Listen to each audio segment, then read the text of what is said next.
దైవ గ్రంథంలో నుండి హెజ్కేలు గ్రంథము 33వ అధ్యాయాన్ని తీసుకుందాము. హెజ్కేలు గ్రంథము 33వ అధ్యాయము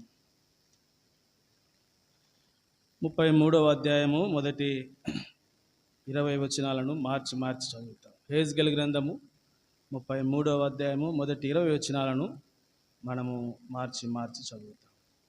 మరి యెహోవాకు నాకు ప్రత్యక్షమై ఇలాగూ సెలవిచ్చెను,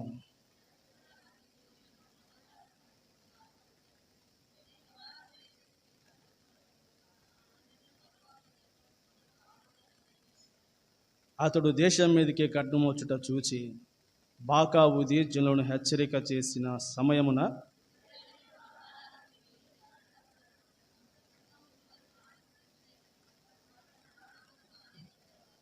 బాకానాదము వినియును వాడు జాగ్రత్త పడకపోయిన గనుక తన ప్రాణమునకు తానే ఉత్తరవాది. ఏలనగా వాడు జాగ్రత్త పడిన ఎడల తన ప్రాణమును రక్షించుకొనును.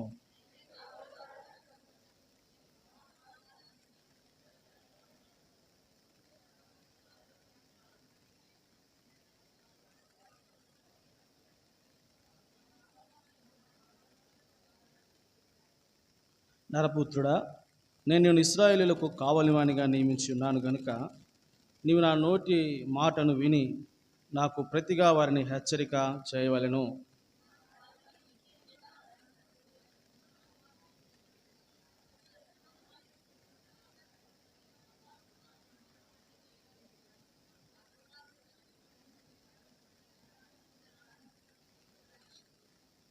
అయితే ఆ దుర్మార్గుడు తన దుర్మార్గతను విడవలనని నీవు అతన్ని హెచ్చరిక చేయగా అతడు తన దుర్మార్గతను విడవని ఎడల అతడు తన దోషమును బట్టి మరణము నొందును గాని నీవు నీ ప్రాణమును దక్కించుకొందువు.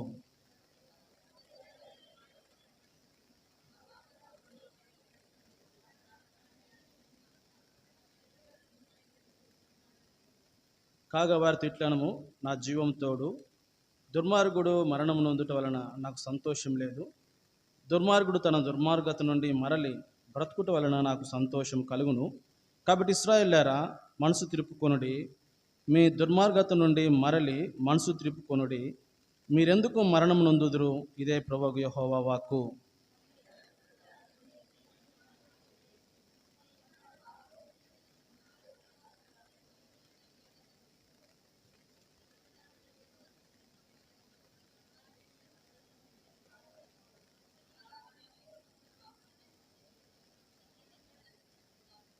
నీతిమంతుడు నిజముగా బ్రతుకునని నేను చెప్పినందున అతడు తన నీతిని ఆధారం చేసుకొని పాపం చేసినలా అతని నీతి క్రియలన్నిటిలో ఏదియో జ్ఞాపకమునకు తేబడదు. తాను చేసిన పాపమును బట్టి అతడు మరణము నొందును.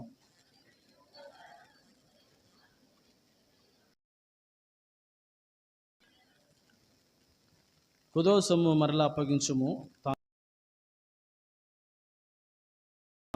జరిగింపకై ఉండి జీవాధారములకు కట్టడలను అనుసరించిన ఎడల అతడు మరణము నొందక ఆవశ్యకముగా బ్రతుకును.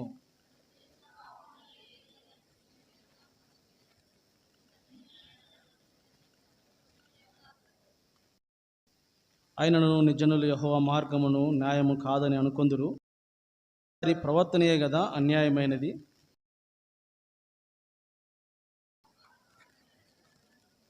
మరియు దుర్మార్గుడు తన దుర్మార్గతను విడిచి ఎడల వాటిని బట్టి అతడు బ్రతుకును.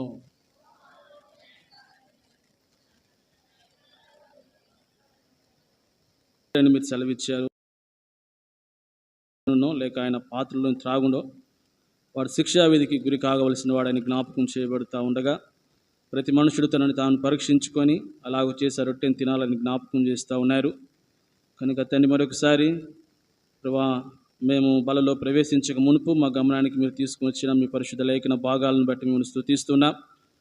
దేవా, కొన్ని నిమిషాలు వాక్యపు వెలుగులో మీరు మాతో మాట్లాడము. దేవా, మా హృదయాలను మీరు దర్శించుము, సంధించు, మీ వాక్యం చేత మమ్మల్ని సంతృప్తిపరచు. యేసునామమున స్తుతించి ప్రార్థిస్తున్నాము తండ్రి, ఆమేన్. హెజ్కేలు గ్రంథము 33వ అధ్యాయము. వాస్తవంగా ఇది నిన్నటి దినాన నా యొక్క దినపాఠం కూడా ఇదే. దాన్ని చదువుతూ ఉన్నప్పుడు దేవుడు కొన్ని శ్రేష్టమైనటువంటి తలంపులు అక్కడి నుండి ప్రభు నాకు అనుగ్రహిస్తూ వచ్చాడు. ఈ హెజ్కేలు గ్రంథం 3వ అధ్యాయం మనం చదివినటువంటి మొదటి 20 వచనాలను మనం 3 భాగాలుగా విభాగించగలిగితే 2వ వచనం నుండి 6వ వచనం వరకు దేవుడు ఇచ్చినటువంటి ఒక ఉదాహరణ మనము చూడగలుగుతూ వస్తాం. 2వ వచనం నుండి 6వ వచనం వరకు దేవుడు ఒక ఉదాహరణ చెప్పాడు. తిరిగి 7వ వచనం నుండి 9వ వచనం వరకు మనం చూస్తే ఈ ఉదాహరణ ప్రోక్త అయినటువంటి హెజ్కేలుకి ఎలాగూ సరిపోతుందో చెప్పాడు. 3వ భాగముగా 10వ వచనం నుండి 20వ వచనం వరకు ఆ ఉదాహరణ హెజ్కేలునకు పోల్చి, ఇప్పుడు హెజ్కేలుని ఏ ఉదాహరణకైతే పోల్చాడో ఆ సంగతిని నువ్వు వెళ్ళి ఇశ్రాయేలు ప్రజలకు ప్రకటించుము అన్నాడు. అంటే 2వ భాగంలో హెజ్కేలు అంటే ఈ ఉదాహరణ దేనికి పోల్చాడో మనం అర్థం చేసుకుంటే, ఇది కావలి వారిని గురించి ఉదాహరణ చెప్పాడు 2 నుంచి 6 వచనాల్లో. 7 నుంచి 9 వచనాల్లో ఆ కావలి వారినిగా హెజ్కేలుని ప్రభు నియమిస్తూ వచ్చాడు. ఇప్పుడు 10వ వచనం నుండి 20వ వచనం వరకు కావలి వారిగా నియమింపబడినటువంటి హెజ్కేలు ఆ ప్రజలైనటువంటి ఇశ్రాయేలీయులకి ప్రభు యొద్ద నుంచినటువంటి సమాచారమును తెలియచేయుట. కాబట్టి ఈ మొదటి 20 వచనాలను ఈ 3 భాగాలుగా మనం విభాగించినప్పుడు దైవ గ్రంథము ఆ సంగతులన్నీ కూడా మనము శ్రేష్టంగా అర్థం చేసుకోవటానికి అవకాశం ఉంది. ప్రతి అధ్యాయాన్ని కూడా మనం చదువుతూ వచ్చినప్పుడు కాబట్టి ఇలాగున ఎవరిని ఉద్దేశించి రాయబడింది, ఎక్కడ ఏ సందర్భం ఏంటి, ఇవన్నీ కూడా మనము మెడిటేషన్గా మనం చదువుతూ వచ్చినప్పుడు వాక్యము బహు స్పష్టంగాను మనం అర్థం చేసుకోవటానికి వీలుంది. కాబట్టి మనము గుడ్డిగా చదువుతూ పోతే కాబట్టి వాక్యం మనకు అంత మాత్రమని కూడా అర్థం కాదు. అందుకే మీ ధర్మశాస్త్రంలో ఉన్నటువంటి ఆశ్చర్యకరమైనటువంటి సంగతులను చూచినట్లు నా కన్నులు, అలాగూ ప్రార్థన చేశాడు భక్తుడు. కాబట్టి ధర్మశాస్త్రంలో ఉన్నటువంటి ఆశ్చర్యకరమైన సంగతులన్నీ తెలుసుకోవాలి అని అంటే కాబట్టి మన కన్నులు తెరవబడుటానే ప్రార్థన మనం కూడా చేయవలసినటువంటి వారు. సరే, నేను అన్ని విషయాలు జ్ఞాపకం చేయలేను, కానీ ఒక మాటని నేను ఇక్కడ నుండి మనము ధ్యానం కొరకే చూస్తాం. మొదటి 6 వచనాల్లో దేవుడు ఒక ఉదాహరణ ఇస్తూ వచ్చాడు. ఏంటి ఆ ఉదాహరణ అనేది 2వ వచనాన్ని మనం చదువుతాం. నరపుత్రుడా,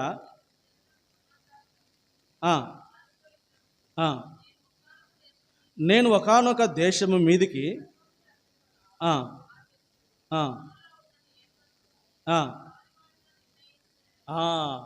కాబట్టి నేను ఒకానొక దేశము మీదకి ఏమి తీసుకురాబోతున్నాను? ఖడ్గమును తీసుకురాబోతున్నాను. కాబట్టి ఒకానొక దేశము మీదకి నేను ఖడ్గమును తీసుకురాబోతూ ఉండగా, కాబట్టి ఇప్పుడు ఆ ఖడ్గము నుంచి ఇప్పుడు ఆ ప్రజలు రక్షింపబడాలి అని అంటే ఇప్పుడు ఎవరు అవసరమయ్యారు? ఒకరిని ఆ జనులలో తమలో ఒకరిని ఏర్పరచుకొని కావలివానిగా. కాబట్టి ఈ దేశము మీదకి దేవుని యొక్క ఖడ్గము రాబోతూ ఉండగా ఆ ఖడ్గము నుంచి తప్పించబడటానికి కాబట్టి మీరు ఎవరు నియమించుకోమన్నాడు? ఒక కావలివాడిని నియమించుకోవాలి. ఆ కావలివాడిని నియమించుకున్నప్పుడు ఆ కావలివాడు ఏం చేయాలంట?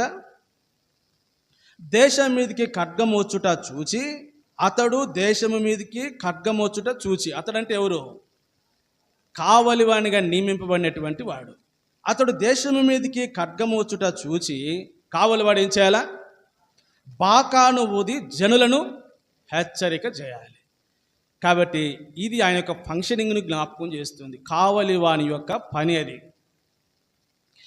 కాబట్టి ఇప్పుడు ఈ మొదటి 6 వచనాలు అవే. ఒక ఉపమానాన్ని చెప్పాడు. దేశం మీదకి ఒక ఖడ్గాన్ని రప్పిస్తున్నాను, ఆ జనుల మీదకి ఆ ఖడ్గం పడబోతుంది. ఆ ఖడ్గము ఆ జనుల మీదకి పడకుండా వారు నాశనం కాకుండా ఉండాలి అని అంటే వారి కొరకు ఒకరిని మీరు ఎవరిని నియమించుకోమన్నాడు? కావలివాడిని నియమించుకోండి. ఈ కావలివాడు ఏం చేయాలి అంటే ఆ ఖడ్గం వచ్చి జనుల మీద పడుతున్నప్పుడు ఈ కావలివాడు ఏం చేయాలంట? బాకా ఊది జనులను హెచ్చరిక చేయాలంట. కాబట్టి అలాగూ హెచ్చరిక చేసినప్పుడు ఎవడైనాను బాకానాదము విని జాగ్రత్త పడనందున ఖడ్గము వచ్చి వాడి ప్రాణమును ఏం చేస్తుంది? తీసివేస్తుంది. వాడి ప్రాణమును తీసివేసినప్పుడు ఆ ప్రాణమును కూర్చున్నటువంటి ఉత్తరవాది ఎవరు గారంట? కావలివాడు కాడు. కాబట్టి నీ మీదకి ఖడ్గం వస్తుంది అని హెచ్చరిక చేసినప్పుడు ఆ దేశంలో ఉండేటువంటి ప్రజలకిన ఈ కావలి వాని యొక్క ఈ బాకా ఊది హెచ్చరిక చేసినప్పుడు నువ్వేంది నాకు చెప్పేది అన్నాడు అనుకో. ఏమా, కావలివాడు ఆ ప్రజలను హెచ్చరిక చేస్తున్నప్పుడు దేవుని యొక్క ఖడ్గం మీ మీద పడుతుంది అని కావలివాడు హెచ్చరిక చేసినప్పుడు ఆ హెచ్చరికనకు వాడు ఏమాత్రము కూడా కాబట్టి భయపడక ఏం చేస్తాడంట? జాగ్రత్త పడకుండా ఒకైనా పోతే దానిని కూర్చున్నటువంటి ఉత్తరవాది కావలివాడు కాడు. అర్థమైందా మీకు ఇప్పుడు? కాబట్టి ఆ కావలివాడు జాగ్రత్త పడమన్నప్పుడు గిన ఆ జనులు జాగ్రత్త పడితే కావలివాడు ఉత్తరవాది కాడు. ఒకవేళ ఆ ఖడ్గం వచ్చి పడుతుందని కావలివాడు చెప్పినా కూడా ఆ జనులు అజాగ్రత్తగా జాగ్రత్త పడకపోతే ఆ ఖడ్గం వచ్చి ఆ జనుల మీద పడ్డప్పుడు దానికి ఉత్తరవాది కావలివాడు ఎంత మాత్రము కాడు. కాబట్టి ఈ కాన్సెప్ట్ మీకు అర్థమైందని నేను అనుకుంటున్నా. కాబట్టి అదే ఈ 33వ అధ్యాయంలో మొదటి 6 వచనాల్లో దేవుడు ఒక ఉదాహరణను చెబుతూ వచ్చాడు. సరే, ఇప్పుడు రెండో భాగంలోనికి వస్తాం. ఇప్పుడు ఆ కావలి వారి అని అన్నప్పుడు 6వ వచనంలోనికి వస్తాం. 6వ వచనాన్ని 7వ వచనాన్ని చదువుతాం. నరపుత్రుడా, నేను నిన్ను ఇశ్రాయేలీయులకు కావలివానిగా ఏం చేశాను? నియమించాను అన్నాడు. కాబట్టి ఇప్పుడు ఆ ప్రజలైనటువంటి ఇశ్రాయేలీయుల మీదకి పడబోతున్నటువంటి ఖడ్గం ఒకటి ఉంది. ఆ ఖడ్గమును గురించి తన ప్రజలైనటువంటి ఇశ్రాయేలును హెచ్చరించడానికి దేవుడు ఇశ్రాయేలు ప్రజల మీద ఒక కావలివాణ్ణి నియమించాడంట. ఎవరైనా? హెజ్కేలే. కాబట్టి ఎవరినైనా? హెజ్కేలు. కాబట్టి ఇప్పుడు ఆ మొదటి తలంపు నేను అక్కడ మీకు జ్ఞాపకం చేస్తాను. కాబట్టి ఇప్పుడు నరపుత్రుడా అని హెజ్కేలు గురించి ప్రభు మాట్లాడుతూ, ఓ నరపుత్రుడా, నేను నిన్ను ఇశ్రాయేలుల మీద ఎవనిగా నియమించాను? కావలివానిగా నియమించాను అన్నాడు. కాబట్టి ఈనాడు కావలివానిగా నియమింపబడినటువంటి వారిని ఎవరు ఇక్కడ హెజ్కేలును చూస్తూ ఉన్నాం. కాబట్టి ఇప్పుడు హెజ్కేలే కాదు, దేవుడు ఆయా సమయాలలో ఆయా ప్రవక్తలను తన ప్రజల మీద ఆయా సందర్భాల్లో ఎలా నియమించాడంటే కావలివారిగా. కావలివారంటే ఎవరు? వాచ్మెన్గా కదా. ఇప్పుడు హెజ్కేలు ఎవరు? ఒక వాచ్మెన్. కాబట్టి ఇప్పుడు నేను ఇంకొక సందర్భాన్ని జ్ఞాపకం చేస్తూ వచ్చినప్పుడు ఆదికాండం 4వ అధ్యాయంలోనికి వస్తాం. ఆదికాండము 4వ అధ్యాయం. ఆదికాండము 4వ అధ్యాయం 9వ వచనాన్ని, యెహోవా నీ తమ్ముడైన హేబెలు ఎక్కడున్నాడని కయీను అడగగా అతడు, నేను ఎరుగను, నా తమ్మునికి నేను కావలివాడనా అనేను అన్నాడు. కాబట్టి ఇప్పుడు నీ తమ్ముడైనటువంటి హేబెలు ఎక్కడని దేవుడు ఎవరిని అడుగుతూ ఉన్నాడు? అన్న అయినటువంటి కయ్యూని అడుగుతూ ఉన్నాడు. అంటే ఇప్పుడు కయ్యూను కూడా ఎవరంట? ఒకళ్ళ మీద తన తమ్మునికి ఎవరు కావలివాడు అని అంటే తన తమ్ముని యొక్క ప్రాణమునకు ఆ ప్రాణము తను మొరపెడుతున్నప్పుడు తన తమ్ముని యొక్క ప్రాణమును గురించి ఎవరిని అడిగాడు? అన్నని అడిగాడు. అంటే ఈయనేమంటాడు? నేనేమన్నా నా తమ్మునికి వాస్తవమే. అంటే ఇప్పుడు ఇశ్రాయేలు ప్రజల మీద నియమింపబడినటువంటి హెజ్కేలు కావలివాడు కాడు. ఈ సందర్భాన్ని చూస్తూ వచ్చినప్పుడు కాబట్టి మనము కూడా ఎవరిమంట? కావలివారిమే. అంటే మన సహోదరుని గూర్చినటువంటి ప్రాణమునకు గూర్చినటువంటి ఉత్తరవాదులు ఎవరిమి? మనమే. కాబట్టి దేవుడు మన సహోదరులను గురించి ఒక కావలివానిగా ప్రతి ఒక్కరూ కూడా ఇప్పుడు ఎవరు అంటే కావలివారిగానే చెప్పబడుతూ ఉన్నారు. కాబట్టి ఇప్పుడు యూదా పత్రికలో ఇప్పుడు ఈ కావలివారిని గురించి మనం చూస్తాం. నేను నా తమ్మునికి ఏమైనా ఉత్తరవాదినా అంటే నీ తమ్ముని యొక్క ప్రాణం మొడపెడతా ఉంది అని ప్రభు అడిగాడు. అయితే నాకేం సంబంధం? నేనేమైనా నా తమ్ముని ప్రాణమునకు ఉత్తరవాదినా అన్నాడు. ఇప్పుడు యూదా పత్రిక మనము 23వ వచనంలో చదువుతాం. అగ్నిలో నుండి లాగినట్టు కొందరిని రక్షించుడి చాలక అగ్నిలో నుండి లాగినట్టు కొందరిని, అంటే కొందరి యొక్క ప్రాణమునకు వాడిని రక్షించడానికి దేవుడు మనల్ని కూడా ఏం చేశాడు, ఒక కావలి వారిగా ఉంచాడు. అంటే వారిని గురించినటువంటి ఉత్తరవాదులు ఎవరు అవుతాము, మనమే అవుతాం.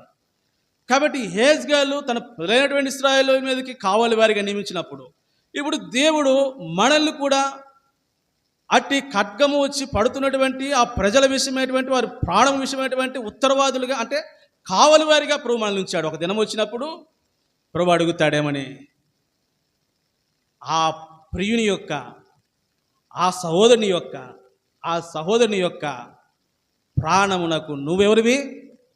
అప్పుడు మనం అనలేమేమని, ఏమయ్యా నా పక్కనే కూర్చుంది ఆమె నమ్ముకోకపోతే నేనేం చేసేది అంటావా? అంటే ఆ రక్షింపబడినటువంటి తన కొరకే దేవుడు మనల్ని కావలి వారిగా ఉంచాడు. కాబట్టి ఇప్పుడు ఇశ్రాయేలు మీద నియమింపబడినటువంటి ఈ కావలి వాడి హెజ్కేలు ఏం చెప్పాడు, ఓ జనులారా, ఖడ్గం వచ్చి మీ మీద పడుతుంది, కాబట్టి మీరు ఖడ్గమును తప్పించుకునేందుకు కొరకే మీరు ఏం చేయండి, జాగ్రత్త పడండి. నియమింపబడినటువంటి నీవు కూడా, ఓ ప్రజలారా, ప్రభు యొక్క ఖడ్గం వచ్చి మీ మీద పడుతూ ఉంది, కాబట్టి మీరు జాగ్రత్త పడండి అని ఆ సహోదరికి మనం ఏం చేయాలా, సమాచారం అందించాలా. జాగ్రత్త పడితే మంచిదే, కాబట్టి జాగ్రత్త పడకపోతే నువ్వు సమాచారం ఇచ్చావు కాబట్టి ఆ ఆత్మను కూర్చున్నటువంటి ఉత్తరవాది నీవు కావు. ఒకవేళ చెప్పకుండా కూర్చున్నావనుక ఆత్మ నరకానికి పోయిందనుకో, నువ్వు రక్షించడానికి లాగటానికి అగ్నిలోనే లాగటానికి నువ్వు ప్రయత్నం చేయలేదు, నువ్వు చెప్పలేదనుకో, ఆత్మకు ఉత్తరవాది ఎవరి? నిన్ను దేవుడు కావలివానిగా నియమించాడు కాబట్టి నీవే ఎవరు అవుతావు? ఉత్తరవాది అవుతావు. ఇప్పుడు చెప్పండి, దేవుని సన్నిధికి మనం వెళితే మనం ఎన్ని ఆత్మలకు కావలి వారిగా ఉంచాడో, కాబట్టి వాటి విషయమై దేవుడు మనల్ని ఏం చేయబోతున్నాడు. ఒకవేళ నువ్వు చెప్పుంటే ధన్యుడివే, దేవుడు దానికి నేను ఉత్తరవాదిని చేయడు, నువ్వు కావలివాడిగా నీ పని చేస్తూ వచ్చావు. కాబట్టి ఇప్పుడు మనము కూడా ఎవరిమంటే కావలి వారిమే అని. అయితే మనందరి మీద ఒక కావలి వారు ఉన్నాడు. 24 వచనాన్ని చదువుతాం ఇప్పుడు. యూదాపత్రిక, త్రొట్టిల్లకుండా మిమ్మును, కాబట్టి మనందరి మీద నియమింపబడినటువంటి ఒక కావలి వారు ఈయన ఎవరంట, త్రొట్టిల్లకుండా మన మీద నియమింపబడినటువంటి ఈ కావలి వారు. ఇప్పుడు యెషయా గ్రంథంలోనికి వస్తాం. యెషయా గ్రంథము 27వ అధ్యాయము 3వ వచనం. యెహోవా అను నేను దానిని కాపు, అంటే మనందరి మీద నియమిపోయినటువంటి ఒక కావలి వారు ఉన్నారు, ఆయన మన ప్రభువైనటువంటి ఆయన దానిని ఏం చేస్తూ ఉన్నాడు, కాపు చేయొచ్చు ఉన్నాడు. కాబట్టి నేను కావలి వారిని గురించినటువంటి ఈ సమాచారాన్ని మీ మనసులో ఉంచాను. కాబట్టి ఇప్పుడు మనందరి మీద ఒక కావలి వారు ఉన్నారు, దేవుడు మనల్ని కావలి వారిగా ఉంచాడు. కాబట్టి ఇప్పుడు మనము కూడా అనేకమైనటువంటి ఆత్మలను మనం ఏం చేయాలి, రక్షించవలసినటువంటి కావలి వారిని. We are all watchmanship. కాబట్టి మనం ఊరి మనమా, నువ్వు వాచ్మెన్ అంటే మనకి ఎంత కోపం వస్తుందో కదమ్మా.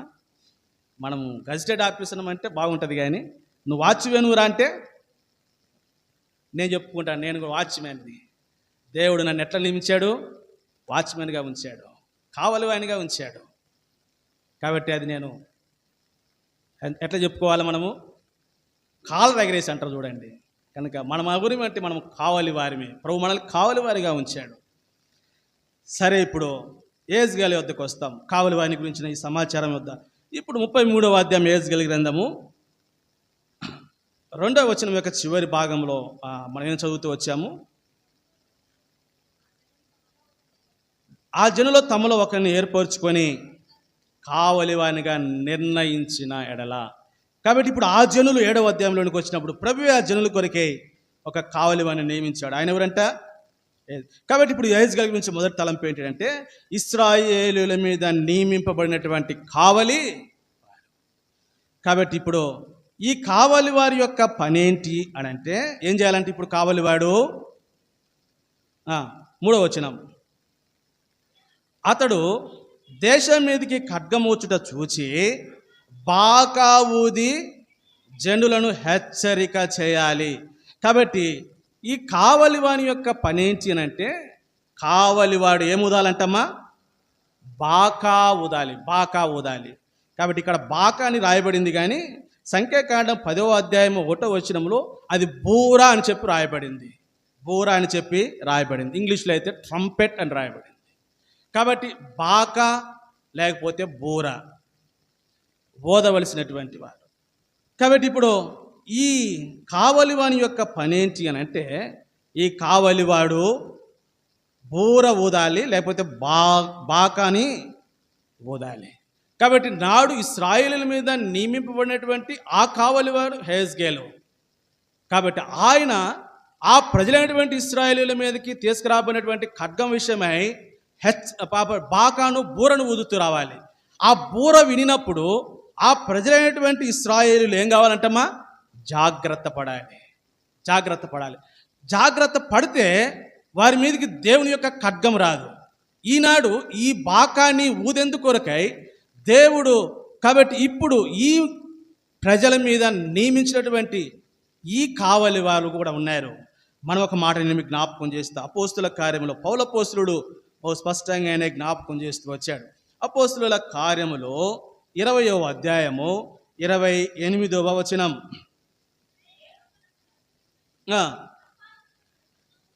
చాలక కాబట్టి దేవుడు తన స్వరక్తమిచ్చి సంపాదించిన తన సంఘమును కాయుట కొరకై పౌలపోస్తులుడు అన్నాడు, నన్ను ఒక కావలివానిగా దేవుడు ఏం చేశాడు?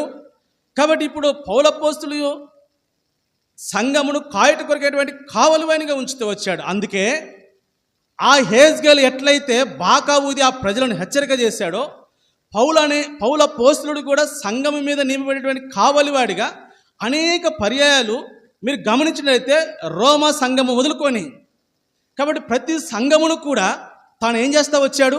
జాగ్రత్త పరుస్తూ హెచ్చరిక చేస్తూ వచ్చాడు. కాబట్టి ఎందుకు అనంటే, ఒకవేళ నియమింపబడినటువంటి పౌలపోస్తులుడు సంఘం మీద కావలివానిగా నియమింపబడ్డాడు, తన పని ఏంటి అంటే బాకా ఊదాలి. అంటే బాకా అనేది ఏం చూపిస్తుంది? బాకా లేకపోతే ఇంకోటి ఏమన్నానమ్మా? బూర.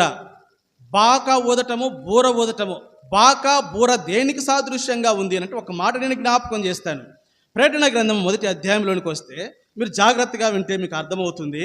ప్రకటన గ్రంథం 1వ అధ్యాయము 10-11 వచనాలను చదువుతాం. ప్రభు దినమందు ఆత్మోషం ఉండగా బూరధ్వని వంటి గొప్ప స్వరము, అంటే బూరధ్వని లేకపోతే బాకాధ్వని, బాకా నాదము, బూరధ్వని, ఈ రెండు కూడా దేనికి సాదృశ్యముగా ఉంది అని అంటే అది ప్రభు యొక్క స్వరమును చూపిస్తూ ఉన్నాయి. అంటే హెజ్కేలు ఈ బాకా ఊదటము అనేది, కాబట్టి ఆ ప్రజలైనటువంటి ఇశ్రాయేలీలకి ప్రభు సెలవిచ్చినటువంటి ఆ మాటలు ఆ ప్రజలకు ఏం చేయాలి? ఆయన ఖచ్చితంగా తెలియచేయాలి. తెలియచేయకపోతే ఉత్తరవాది ఎవరు అవుతారు? హెజ్కేలు అవుతాడు. తెలియచేసినప్పుడు వారు జాగ్రత్త పడకపోతే ఉత్తరవాదులు అవుతారు, ఆ ప్రజలైనటువంటి ఇశ్రాయేలీలు అవుతారు. ఇప్పుడు సంఘాన్ని గురించి మాట్లాడుతున్నాడు పౌలపోస్తులు అన్నాడు, నేను సంఘము మీద ఎలా ఉన్నాను? కావలివానిగా ఉన్నాను కనుక దేవుడు నాకు ఏమైతే చెప్పమన్నాడో ఆ సంగతులు నేను సంఘములకు చెప్పి బాకా అంటే ఆయన స్వరమును తెలియజేస్తా ఉన్నా, హెచ్చరిక చేస్తా ఉన్నా. కాబట్టి వాళ్ళకి తెలియజేస్తా ఉన్నా. ఒకవేళ వారు వింటినా మంచిది, వినకపోతే చెప్పటం నా పని. కాబట్టి వారు జాగ్రత్త పడాల్సినటువంటి బాధ్యత వారిది. కాబట్టి ఈనాడు పౌలపోస్తులుడే కాదు, ఈనాడు సంఘముల మీద కూడా ప్రభు కావలి వారిని ఉంచుతూ వచ్చాడు. హెబ్రీయులకు రాసిన పత్రిక 13వ అధ్యాయము 17వ వచనం. హెబ్రీయులకు రాసినటువంటి పత్రిక 13వ అధ్యాయము 17వ వచనం.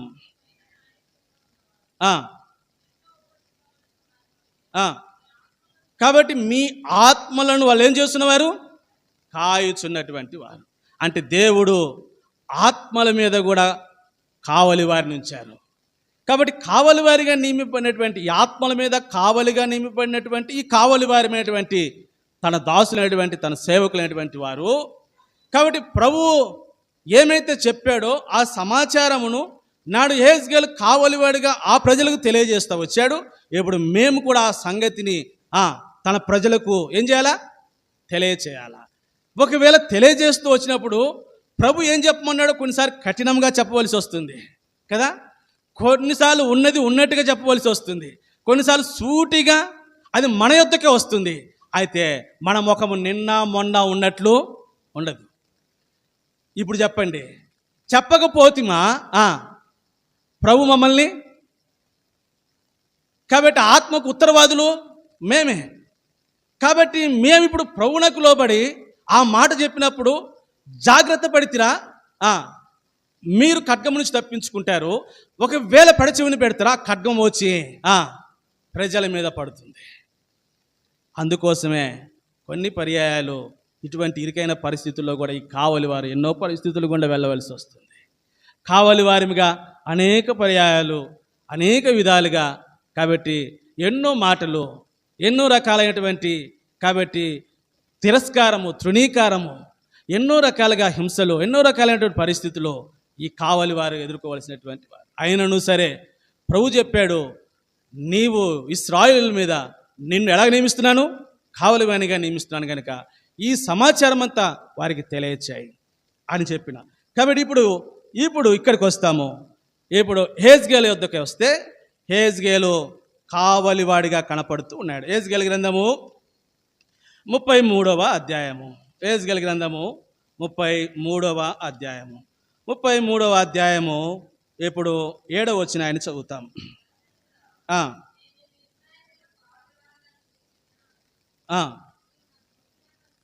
నీవు నా నోటి మాటలు విని. ఇప్పుడు హెజ్కేలు కావలివాడిగా, కాబట్టి తానేం చేస్తూ ఉన్నాడు అంటే బాకానాదమును వినిపిస్తూ ఉన్నాడు. బాకానాదము లేకపోతే బూరధ్వని, బూరలు ఊదుట, బాకా ఊదటము లేకపోతే బూరలు ఊదటం. పరిశుద్ధ గ్రంథమైనటువంటి బైబిల్లో కాబట్టి ఎన్ని బూరలు ఉన్నాయి? 7 బూరలు ఉన్నాయి. ఎక్కడున్నాయి? ప్రకటన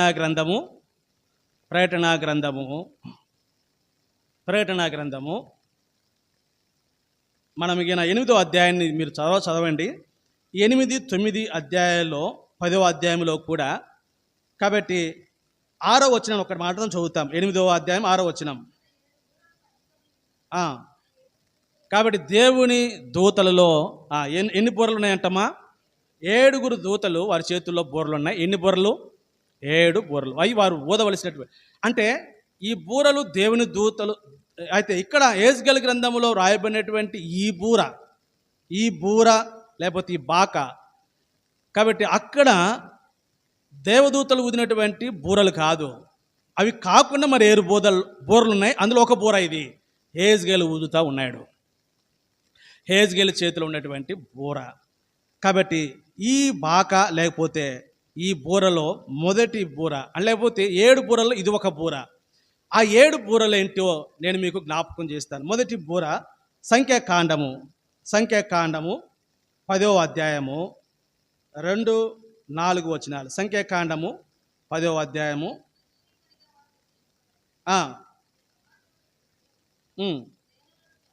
కాబట్టి మొదటి బూర మోషే, నీవు 2 వెండి బూరలు చేయించవలను. అవి దేని కొరకు అంటే సమాజమును పిలుచుట కొరకు, ట్రంపెట్ ఆఫ్ గ్యాదరింగ్. మొదటి బూర ఏంటి అని అంటే, కాబట్టి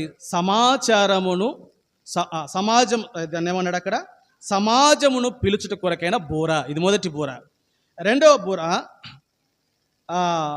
బూర 5, 6 వచనాలు. మీరు ఆర్భాటముగా ఊదినప్పుడు, ట్రంపెట్ ఆఫ్ అలారం.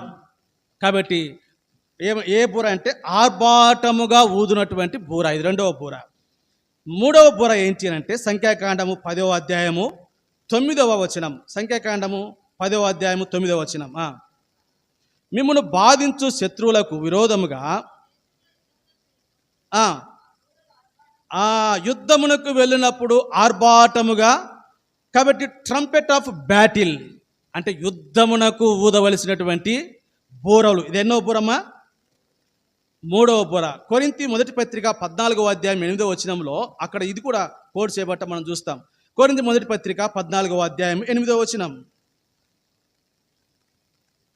మరియు బూర స్పష్టము కాని ధ్వని ఇచ్చినప్పుడు యుద్ధమునకు ఎవడు సిద్ధపడగలడు. అంటే ఈ బూర దేని కొరకు అంటే యుద్ధము కొరకై సిద్ధపరచడానికి ఉపయోగించేటువంటి మూడవ బూర, ద ట్రంపెట్ ఆఫ్ బ్యాటిల్ అని. నాలుగవదిగా ఇదే సంఖ్యాకాండం 10వ అధ్యాయము 10వ వచనం. ఆ ఆ ఆ ఆ ఆ సమాధాన బలులను అర్పించినప్పుడు ఆ బూరలు ఊదవలెను. ట్రంపెట్ ఆఫ్ గ్లాడ్నెస్, ప్రభువుని స్తుతించి.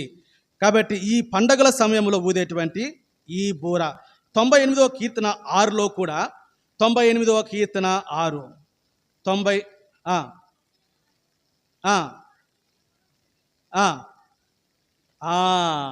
నాదను యెహోవా సన్నిధిని సంతోష, అంటే ఇది స్తుతించేటువంటి బూర.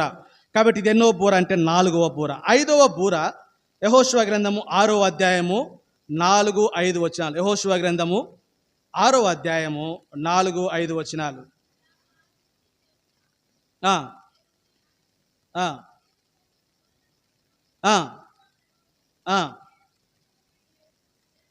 కాబట్టి యెహోషువ గ్రంథం 6వ అధ్యాయం తర్వాత నేను ఆ సందర్భానికి వచ్చినప్పుడు దాని గురించి స్టడీ చేసేటప్పుడు చెప్తాను. Trumpet of victory. కాబట్టి బూరలు ఊదినప్పుడు ఇశ్రాయేలీయులు జయమును పొందారు. కాబట్టి ఇదేంటి అంటే, కాబట్టి జయమును ఇచ్చినటువంటి బూర, ట్రంపెట్ ఆఫ్ విక్టరీ. అది 5. 6వదిగా యెహెజ్కేలు గ్రంథము 33వ అధ్యాయము 3వ వచనంలో మనం చదువుతూ వచ్చినాం.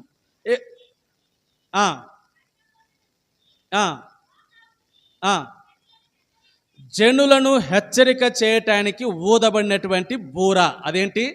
Trumpet of warning. ఇప్పుడు యెహెజ్కేలు ఊదేటువంటి బూర ఏంటి అని అంటే 6వ బూరనే ఊదుతున్నాడు. ఏ బూర అంటే ట్రంపెట్ ఆఫ్ వార్నింగ్, హెచ్చరికతో కూడినటువంటి బూర. చివరిగా 7వదిగా కొరింథీ మొదటి పత్రిక 15వ అధ్యాయము 52వ వచనం. కొరింథీ మొదటి పత్రిక 15వ అధ్యాయము 52వ వచనం.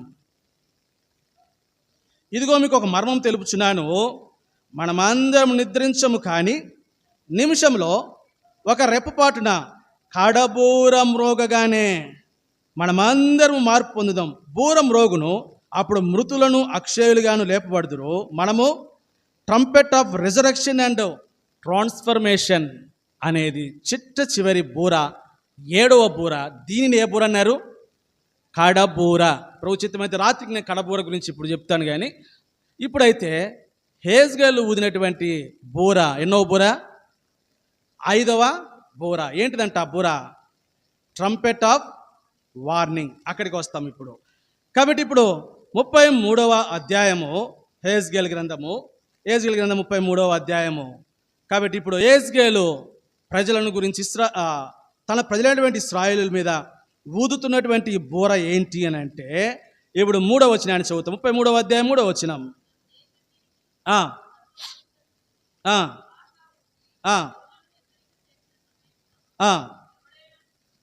కాబట్టి బాకా ఊది జనులను హెచ్చరిక చాలు.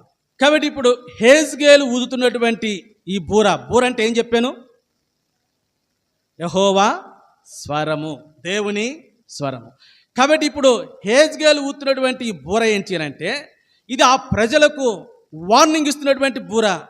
ఎందుకు వార్నింగ్ ఇస్తున్నాడు అని అంటే, కాబట్టి వార్నింగ్ అగెనెస్ట్ సిన్, ఆ ప్రజల యొక్క పాపమును గురించి. 33వ అధ్యాయం 7వ వచనం చదువుతాం ఇప్పుడు.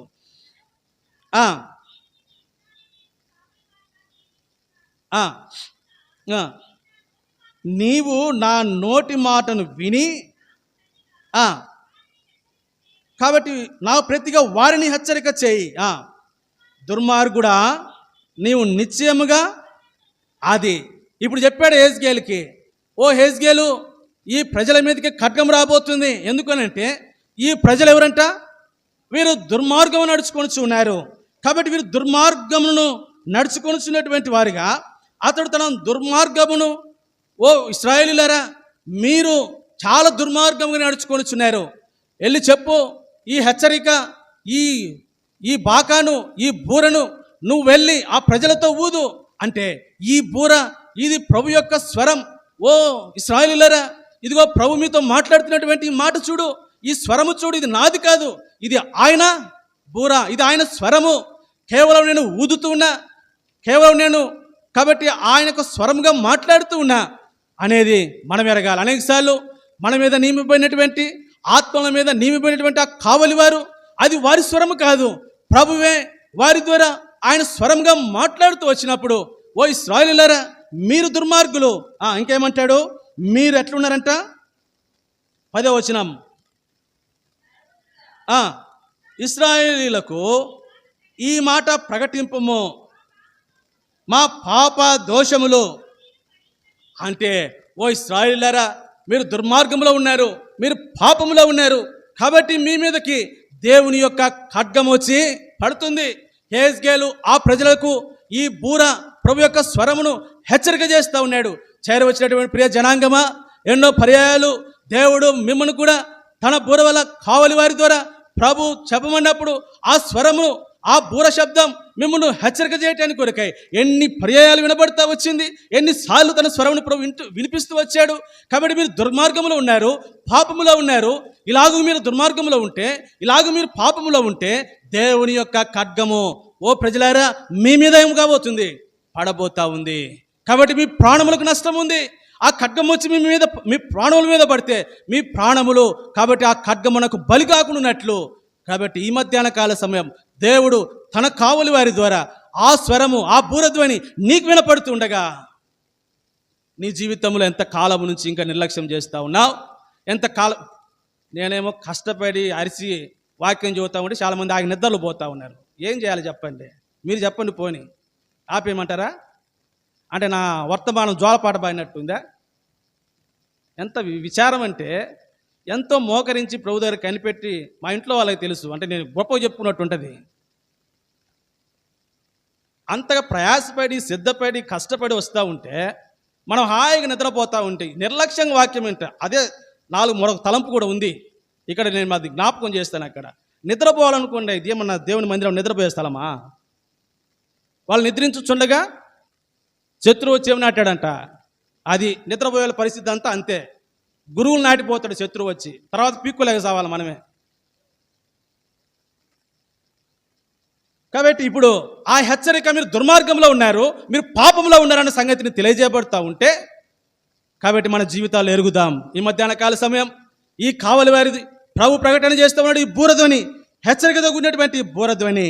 కాబట్టి ఇప్పుడు ఈ దుర్మార్గత, ఈ దుష్టత్వం, దీని విషయమై నీకేముంది? యెహెజ్కేలు గ్రంథము 7వ అధ్యాయము, యెహెజ్కేలు గ్రంథము 7వ అధ్యాయము 27వ వచనం, 7వ అధ్యాయం 27వ వచనం. వ్యాకుల పడుచున్నాడు, అధికారులు భీతి నొందుచున్నారు, సామాన్యులు వణుకుచున్నారు. నేను యెహోవానై ఉన్నానని వారు తెలుసుకున్నట్లు వారి ప్రవర్తన ఫలమును నేను వారి మీదకి రప్పింపబోచున్నాను.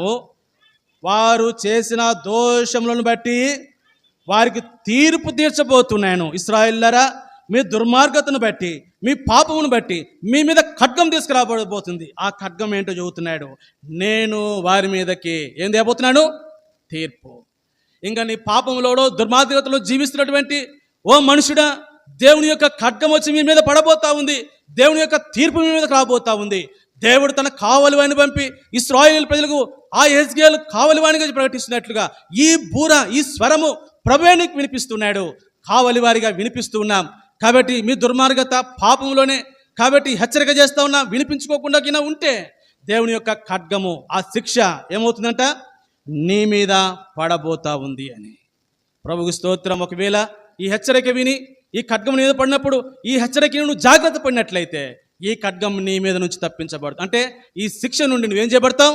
తప్పించబడతావు. రోమిలికి రాసినటువంటి అపోస్తుల కార్యములు 2వ అధ్యాయము 40వ వచనంలో, అపోస్తుల కార్యములు 2వ అధ్యాయము 40వ వచనం.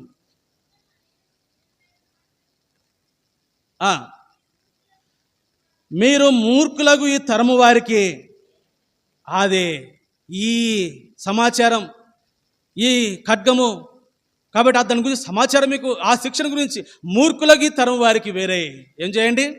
రక్షణ పొందండి. ఈ మధ్యాహ్న కాల సమయంలో నీకు సమాచారం వినబడుతూ ఉండగా, కాబట్టి నీవు వేరే, నీవు రక్షణ పొందితివా సరే, లేదంటే ఆ శిక్ష, ఆ ఖడ్గము, దానికి ఉత్తరవాది ఎవరు అవుతావు? నీవే అవుతావు. యెహెజ్కేలు గ్రంథంలో ఆ మాట నేను జ్ఞాపకం చేస్తాను. 33వ అధ్యాయము యెహెజ్కేలు గ్రంథము, 33వ అధ్యాయము యెహెజ్కేలు గ్రంథము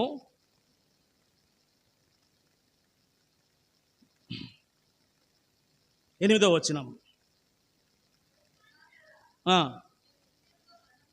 దుర్మార్గుడు నువ్వు నిశ్చయముగా మరణం నొందుదువని దుర్మార్గునికి నేను సెలవీయగా అతడు తన దుర్మార్గతను విడిచి జాగ్రత్త పడినట్లు నా మాటలు తెలియజేయని ఎడల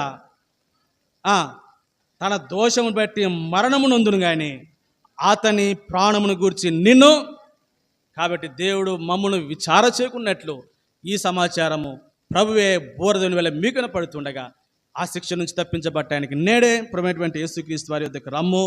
కాబట్టి ఈ వార్నింగ్ ఇశ్రాయేల్ ప్రజలకే కాదు, నీకును నీ పాప దోషములు బట్టి నీ మీద తీసుకురాబడుతున్నటువంటి శిక్షణ గురించినటువంటి మాటలు నీకు తెలియజేయబడతా ఉండగా ఆ శిక్ష నుంచి తప్పించేందుకు కొరకై ప్రభువైనటువంటి యేసుక్రీస్తు వారు నిన్ను ప్రేమతో ఆహ్వానిస్తూ ఉన్నాడు. ఆయన వద్దకు నువ్వు రమ్ము.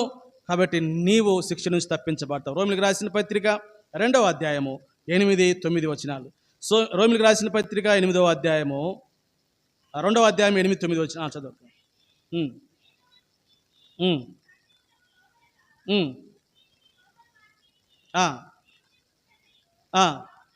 కాబట్టి దుర్నీతికి లోబడు వారి మీదకి దేవుని యొక్క ఉగ్రతయు రౌద్రము వచ్చును. కాబట్టి ఈ మధ్యాహ్న కాల సమయం దాని నుండి తప్పించబడింది కొరకాయ. కాబట్టి ప్రభు నిన్న ఈ బూర ఊదుతూ ఉండగా నేడే ఆయన వద్దకు వచ్చి నీ పాపములు ప్రభువైనటువంటి యేసుక్రీస్తు వారి వద్ద ఒప్పుకొని కాబట్టి నీవు కడగబడి నీతిమంతుడిగా చేయబడాలని హెచ్చరిక చేయబడుతున్నాం. కాబట్టి యెహెజ్కేలు ఊదినటువంటి బూర ఏంటి అని అంటే ట్రంపెట్ ఆఫ్ వార్నింగ్, హెచ్చరికతో కూడినటువంటి బూర ఊదాడు.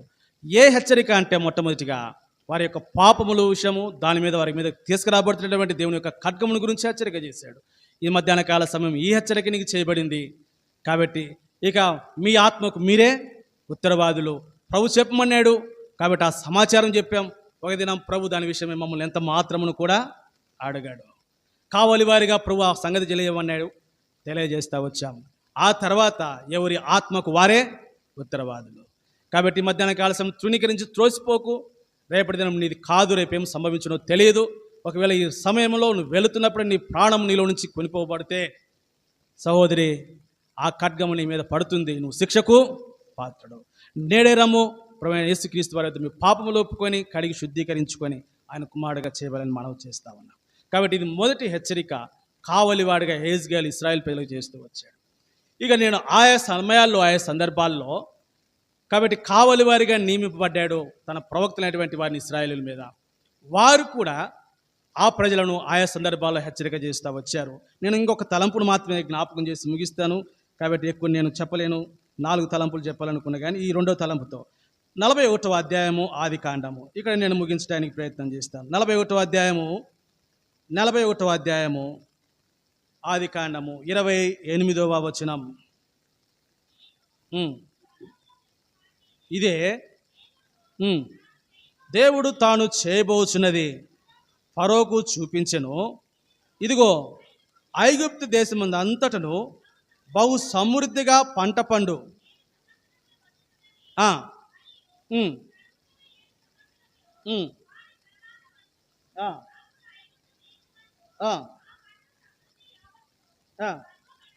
చాలక. కాబట్టి ఇక్కడ నేను వివరిస్తాను, సమయం లేదు కనుక. ఇక్కడ ఒక హెచ్చరిక, వార్నింగ్. కావలి వారిగా నియమింపబడినటువంటి ఎవరైనా యోసేపు కూడా తన ప్రజల కొరకు, అందుకే ఒక సందర్భంలో వారు బాధపడుతూ ఉన్నప్పుడు ఒక సందర్భంలో యోసేపు తన అన్నలతో కూడా ఒక మాట అంటాడు. ఏమంటాడు అంటే, మీకు ముందుగా దేవుడు నన్ను చదవండి అక్క, మీరు నాకు కీడు చేయ ఉద్దేశించితిరి కానీ నేడు దినమున జరుగుతున్నట్లు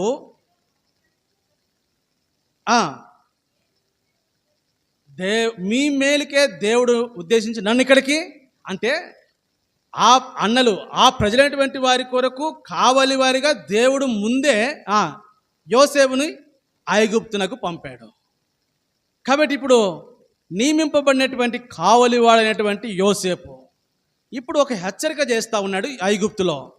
ఏమి హెచ్చరిక చేస్తూ ఉన్నాడు అని అంటే, కాబట్టి 7 సంవత్సరములు ఏం రాబోతుంది? సమృద్ధి రాబోతుంది. ఆ తర్వాత మరి 7 సంవత్సరాలు కరువు రాబోతా ఉంది. కాబట్టి ఇది నియమింపబడినటువంటి కావలివాడైనటువంటి యోసేపు చేస్తున్నటువంటి ఒక హెచ్చరిక. కాబట్టి ఇది ట్రంపెట్ ఆఫ్ వార్నింగ్. ఇది ఏ బూర అని అంటే, కాబట్టి 7 బూరల్లో 6వ బూర అది ఏంటి అని అంటే, జాగ్రత్త పడమని చూస్తున్నటువంటి ఒక వార్నింగ్తో కూడినటువంటి ఈ ట్రంపెట్ ఆఫ్ వార్నింగ్. కాబట్టి ఇప్పుడు యోసేపు ఊదుతూ ఉన్నాడు ఐగుప్తులో ఆ ఫరో యొద్ద. ఏం చేస్తూ ఉన్నాడు అని అంటే, ఐగుప్తు దేశం మంది ఏం రాబోతా ఉంది? 7 సంవత్సరాలు సమృద్ధి, 7 సంవత్సరాలు కరువు రాబోతా ఉంది. ఇప్పుడు ఆయన ఏమై ఉండాలా? మా దేశంలోకి వచ్చి నువ్వు కరువు అని చెబుతావు, ఈయన తీసుకెళ్ళి ఏం చేయండి రా, వీడిని తీసుకెళ్ళి హ్యాంగ్ చేయండి అని చెప్పాలి కదా. అది ప్రభు చెప్పమన్నాడు. ఆ సందర్భంతో మీరు చదవండి, నేను క్లుప్తంగా చెబుతున్నా. కాబట్టి ఆ భావం చెప్పగలిగినటువంటి వాడు ముందుగానే పంపబడ్డాడు వారి క్షేమం కొరకై కావలివాడిగా. కాబట్టి వారి కావలివాడి మీ కొరకు కాదు ఐగుప్తు వచ్చింది, ఆయన ఆ ప్రజలు కావలివాడికి వచ్చాడు. ఆయన చెప్పమన్నాడు 7 సంవత్సరంలో ఏం రాబోతుంది? కరువు రాబోతుంది. కాబట్టి ఇప్పుడు ఈ వార్నింగ్ ఇప్పుడు యోసేపు ఏం చేస్తా వచ్చాడు? ఇప్పుడు 35వ వచనంలోనికి వస్తే, రాబో ఈ మంచి సంవత్సరములలో దొరుకు. కాబట్టి రాబోతున్నటువంటి కరువు దినములలో హెచ్చరిక పొందినటువంటి వారు ఇప్పుడు వారేం చేయాలంట? ఇప్పుడు యోసేపు ఏం చేస్తాడు? రాబో ఈ మంచి సంవత్సరంలో దొరుకు ఆహారం అంతా సమకూర్చి, ఆ కరువు దినాలలో వాటిని మనం తినేందుకు కొరకే సమకూర్చుకో. అంటే ఆహారమును సమకూర్చుకొనుట అంటే రాబో 7 దినాలు కరువు సంవత్సరాలు రాబోతున్నాయి. కాబట్టి నువ్వేం చేయి? ఆహారమును సమకూర్చి పెట్టుకున్నాడు. ముందు వార్నింగ్ ఇచ్చాడు, 7 సంవత్సరాలు కరువు రాబోతా ఉంది అని. కాబట్టి కావలివాడిగా యోసేపు ఏం చేశాడో అదే చేశాడు. కాబట్టి వార్నింగ్ అయితే ఆ సందర్భంలో యోసేపు ఆ కరువు సంవత్సరాలు 7 సంవత్సరాలు తీర్పోట కొరకై ఆహారాన్ని సమృద్ధిగా ఏం చేశాడు? సమకూర్చాడు. ఇప్పుడు ఇది ఆహారమును గూర్చి కరువును గూర్చినటువంటి హెచ్చరిక, వార్నింగ్. దేని గూర్చినటువంటిదమ్మా? ఆహారం యొక్క కరువును గూర్చినటువంటి హెచ్చరిక. ఇప్పుడు ఈ హెచ్చరికను మనము కూడా తీసుకోవాల్సినటువంటి వారిమే అనేది మనము జ్ఞాపకం ఉంచుకోవాలి. కాబట్టి ఇప్పుడు ఆడ భౌతిక సంబంధమైనటువంటి కరువును గూర్చేటువంటి ఆ హెచ్చరిక పొందినటువంటి ఆ కావలి వారి ద్వారా వారు ఆహారం సమకూర్చుకొని 7 సంవత్సరాలు కరువు నుంచి బయటపడ్డారు. ఇప్పుడు ఆ కరువును గురించేటువంటి హెచ్చరిక అంత్య దినాల్లో ప్రభు మనకిస్తున్నాడు తన కావలి వారి ద్వారా. ఆమోసు గ్రంథము 8వ అధ్యాయము 11, 12 వచనాలు. రాబో దినముల యందు దేశములో నేను క్షామమును పుట్టిస్తాను.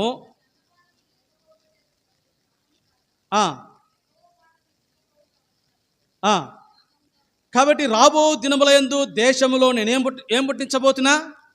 ఓ విశ్వాసి, కాబట్టి యోసేపునకు వలె ప్రభు తన యొక్క కావలి వారికి నాడు ఇశ్రాయేలులకు చెప్పినట్టు వారు ఆహార ధాన్యముల కొరకేటువంటి కరువు రాబోతుంది 7 సంవత్సరాలు.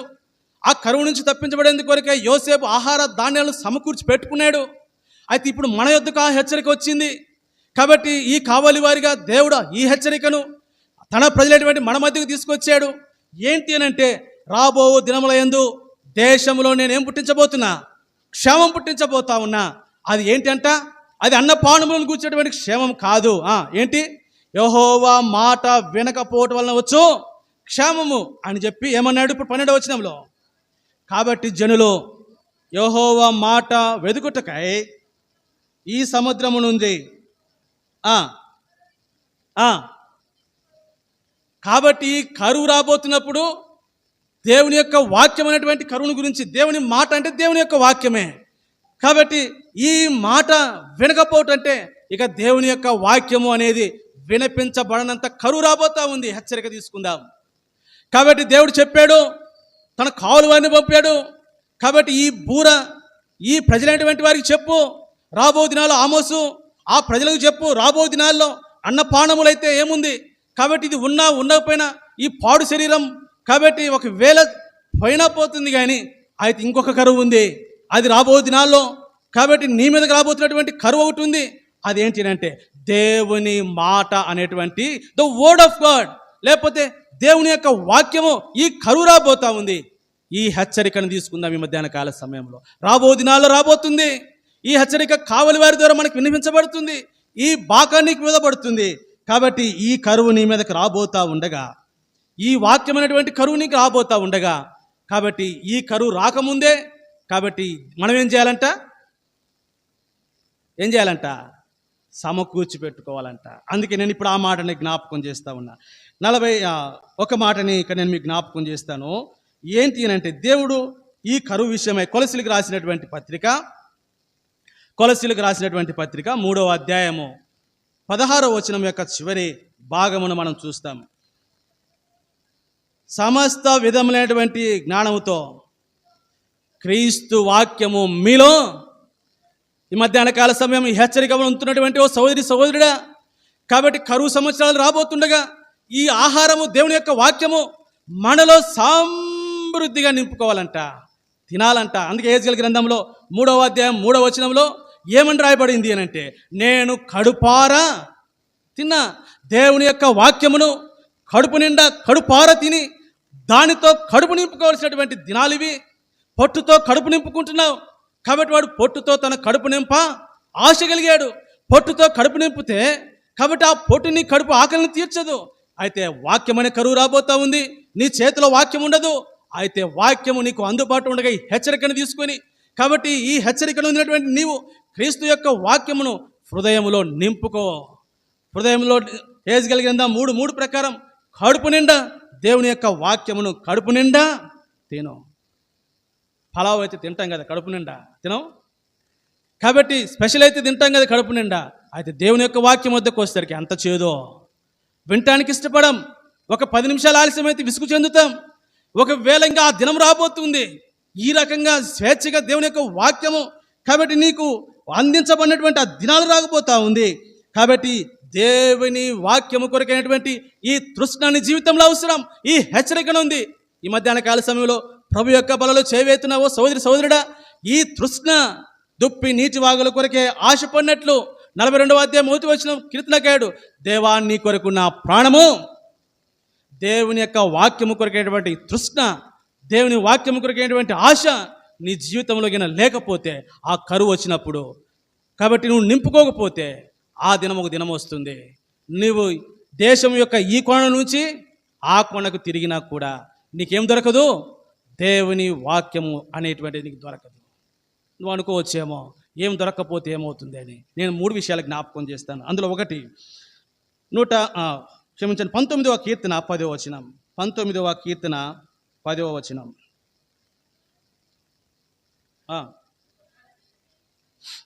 అవి బంగారం కంటేను విస్తారమైన మేలివి, బంగారం కంటేను కోరదగినవి, తేనె కంటేను జుంటి తేనె దారుల కంటేను మధురమైనవి, వాటి వలన నీ సేవకుడు ఎందుకు నింపుకోవాలి అని అంటే, వాటి వలన నీ సేవకుడు ఏమవుతారు? హెచ్చరికను అందుతాడు. ఇక అక్కడ నిన్ను హెచ్చరించి వారు ఎవరు ఉంటారు? కావలి వారు ఉండరు. ఉంటారమ్మా? కావలి వారు ఉండరు. ఏ యొక్క ఆహారాన్ని అయితే నీ హృదయంలో వాక్యం నింపుకుంటావో ఆ దినాన ఈ వాక్యమే నిన్నేం చేస్తుంది? కాబట్టి నిన్ను వాటి వలన నీ సేవకుడు ఏమవుతాడు? ఆ వాక్యము నిన్ను హెచ్చరిక చేస్తుంది, నిన్ను వార్నింగ్ చేస్తుంది. నువ్వు చేస్తుంది తప్పు, ఇటు వెళ్ళు, ఈ మార్గం వెళ్ళు, ఈ సంగతులన్నీ కూడా వాక్యమును నువ్వు నింపుకున్నప్పుడు ఆ వాక్యం నిన్నేం చేస్తుందంట? హెచ్చరిక చేస్తూ ఉంది. రెండవదిగా 42వ కీర్తన 1వ వచనం. 42వ కీర్తన సామెతల గ్రంథం 29వ అధ్యాయము. సామెతల గ్రంథము 29వ అధ్యాయము. సామెతలు 29వ అధ్యాయం 18వ వచనం. దేవోక్తి లేని ఎడల జనులు కట్టులేక. కాబట్టి ఇది ఏం చేస్తుంది అంటే, ఒకవేళ ఆ వాక్యమే నీలో లేకపోతే జనులు ఏమవుతారంట? కట్టులేక తిరుగుతూ, అంటే విచ్చలివిడిగా తిరుగుతాడు. చూసారా? ఆ వాక్యములు ఒకవేళ దేవోక్తి లేకపోతే జనులు ఏమైపోతారంటమ్మా? కట్టులేక తిరుగు, అంటే విచ్చలివిడిగా. న్యాయాధిపతుల గ్రంథంలో చదువుతాం, రాజు లేడు, ప్రజలందరూ ఏమయ్యారంట? వరిష్టానుసారంగా ప్రవర్తిస్తూ వచ్చారంట. ఈ వాక్యం నీలో లేకపోతే, నింపుకోకపోతే, ఒక దినం ఆ కరువు వచ్చినప్పుడు ఆ వాక్యమే లేకపోతే కట్టు తిరిగి ఇష్టానుసారంగా జీవించి తద్వారా ఎంత నష్టాన్ని కొని తెచ్చుకుంటావు. ఒకటి, అది నిన్ను హెచ్చరిక చేస్తుంది. రెండోది, అది నీ ఆత్మీయ జీవితం నిన్ను కట్టి ఉంచుతుంది ప్రభుతో కూడా.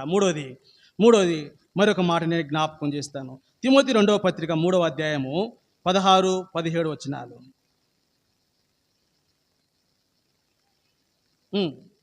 2 తిమోతి 3:16-17. దైవజనులు